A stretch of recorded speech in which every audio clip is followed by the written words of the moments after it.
Welcome back to the channel, everyone. In today's video, we will be exploring a deeply insightful concept that has the potential to revolutionize the way we view personal growth, how to achieve real growth by killing innocence. This may sound paradoxical at first. After all, innocence is often viewed as something pure and desirable. However, in the context of personal development, innocence can sometimes be an obstacle to true maturity and wisdom. Today, we will discuss how the concept of killing innocence can help you transcend limitations, overcome weaknesses, and ultimately grow into a stronger, wiser version of yourself. Throughout our lives, many of us experience periods of naive idealism, especially in our younger years. We may have a view of the world that is filled with optimism and a belief that everything will work out as long as we maintain a positive outlook. While there's nothing wrong with holding hope and belief in a better world, this innocence can sometimes prevent us from seeing life's challenges realistically. The path to true growth often requires us to confront harsh realities, face discomfort, and accept that not everything will go according to plan. In this video, we will explore the concept of killing innocence, which does not mean abandoning all purity or goodness, but rather refers to letting go of the naive, untested ideas and assumptions we hold about life. By doing so, we can begin to see the world as it truly is, with all of its complexities, challenges, and opportunities. This process of growth is not always easy, but it is necessary if we are to develop the resilience, wisdom, and strength needed to navigate life effectively. So, what does killing innocence really mean in the context of personal growth? It refers to the process of moving beyond the idealistic and often unrealistic expectations that we may have about life, love, and success. When we are innocent, we may believe that everything will work out in the end if we just try hard enough. We may be reluctant to acknowledge our weaknesses or flaws, and we may refuse to confront the painful truths about ourselves or the world around us. However, true growth occurs when we face these uncomfortable truths and allow ourselves to evolve. In the Buddhist tradition, this is akin to the process of self-realization, where one confronts their limitations and learns to let go of delusions and attachments. By killing innocence, we are not giving up on hope or purity, but rather we are removing the blinders that prevent us from seeing things clearly. This process allows us to accept the reality of our situation and find strength in the face of adversity.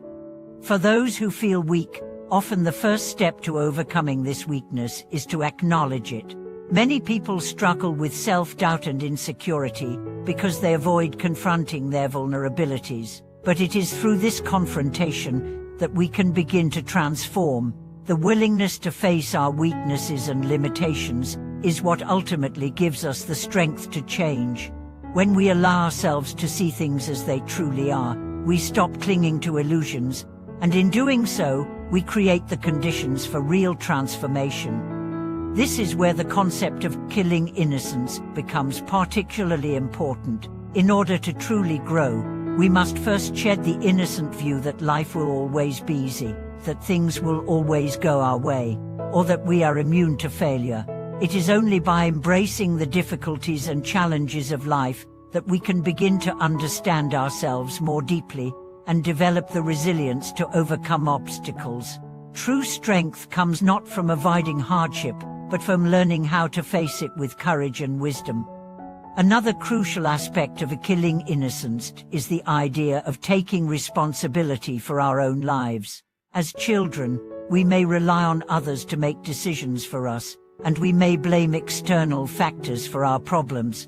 However, as we grow, we must learn to take full responsibility for our actions and the consequences they bring. This means acknowledging our role in the challenges we face and accepting that we have the power to change our circumstances. By doing so, we gain control over our lives and our destiny, moving away from a passive stance to an active one. In the Buddhist tradition, The practice of mindfulness and meditation is closely tied to this process of self-realization. Mindfulness allows us to observe our thoughts, feelings, and behaviors without judgment, helping us to see the areas where we are still holding on to innocence or idealistic beliefs. Through meditation, we can learn to let go of these attachments and move toward a more grounded, realistic understanding of ourselves and the world. This process of growth is not about becoming cynical or jaded. It is about developing a deep understanding of life's realities and learning to navigate them with grace. When we kill innocence, we stop seeing the world in black and white terms. Instead, we come to recognize the shades of gray that make life so complex and beautiful.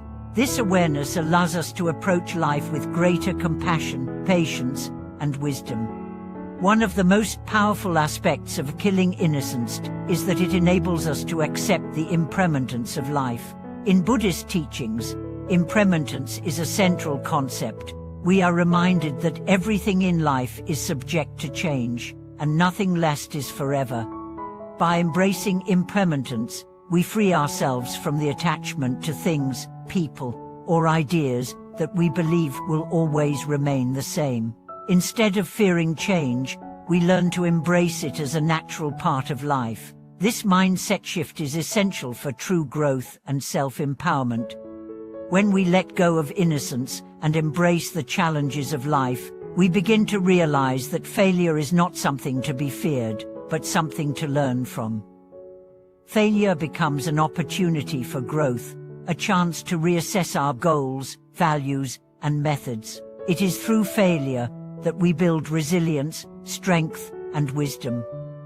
When we stop fearing failure, we open ourselves up to new possibilities and experiences, allowing us to grow in ways we never thought possible.